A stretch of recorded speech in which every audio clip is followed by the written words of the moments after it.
अस्सलाम वालेकुम friend, happy रहो, सलामत रहो। आज मुझे फिर से हलवा मिल गया, बनू का मशहूर सोन हलवा। तो फिर मेरे सारे फ्रेंड्स कहते हैं कि मैं स्वीट्स की बहुत शौकीन हूँ, अब आएगा तो मैं खाऊंगी नहीं, क्या करूँगी। ये देखें, सोन हलवा, बनू का बेस्ट देसी घी का हलवा, बहुत मज़ेदार। अब मैं थोड़ा सा खा लेती हूँ, ज़्यादा नहीं खाना, लेकिन थोड़ा सा खाती हूँ।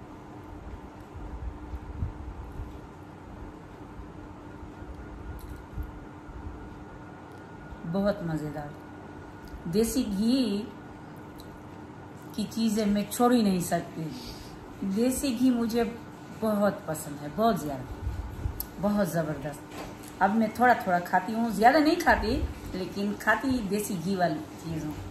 बहुत मज़ेदार, इतना तो खा भी सकती हूँ।